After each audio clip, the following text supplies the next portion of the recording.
The Quran is a miracle for the most unscientific reason. Because it transforms lives. To this day, there are people they'll be the last person you would think would be a Muslim. The last person on the face of this earth. One of my best friends in the world, his name is Abdullah, his original name is Mike. He was a neo-Nazi. Tattoos all over his body. He's memorizing Quran right now.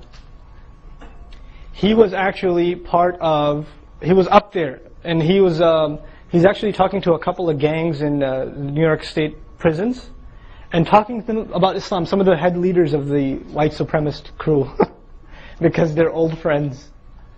Last person you would imagine would be a Muslim. And he's one of my best friends, and by the way, he married a black woman, by the way. And yeah. And they have 4 kids. Yeah, subhanAllah. And this man, you know how he became Muslim? He says, one day I had a fight with my mother, I punched her in the head, I got really mad at myself, so I had to find somewhere to go where the cops wouldn't look for me, so I went to the library. And I couldn't find anything, I had to make myself look normal, so I picked up a book and it happened to be the Quran. And I wasn't reading it, it was reading me. That's what he says. I wasn't reading it, it was reading me. And he took the Shahada in the library. SubhanAllah. The most weirdest experiences people have. When they read the Quran, it just completely transforms their lives. My daughters go to an Islamic kindergarten, preschool. I started it, I was the principal first. But I quit when we found a suitable replacement. The replacement is a woman.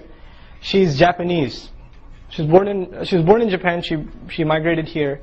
And she was a very high-power executive downtown. She used to work on Wall Street. And you know how they have those vendors in Wall Street that sell like shawarmas and stuff like that? We call them chicken guys, right?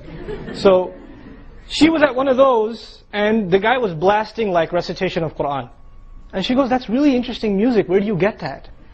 And the guy said, "Actually, I can tell you where to go." He pointed her to Atlantic Avenue in Brooklyn, where she ended up in a store, and they gave her a copy of the Quran, and she read it, and she took Shahada the next day, and her 2 sons are memorizing Quran. And she's the principal of an Islamic school now, right? The most unlikely people that you would think. No conversion, no preaching, nobody went to them and say, accept this or you're doomed. Nothing. They just went and read the Quran. And you know what's the craziest thing?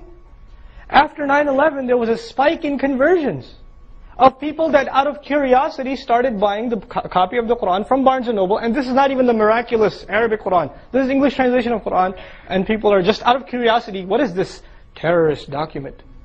And they're reading it and they're finding, how can I miss this?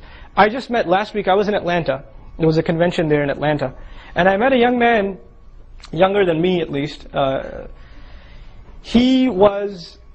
Now get this, his original name is Joshua, now his name is Yusha. He's originally Irish. He was studying Orthodox Christianity, studying to become a scholar. He was studying Hebrew, Aramaic, he was studying the ancient language, Latin even, to study the Bible in its original texts. And he heard a sermon one day about Islam and how it's an evil religion, right? And he thought to himself, after all the Bible I've studied, I can't think the Bible is the truth. But one thing's for sure, of all the other religions I'm going to explore, Islam will never be one of them, because it's an evil faith. He wasn't convinced of the Bible. The more he studied it, the less convinced he became.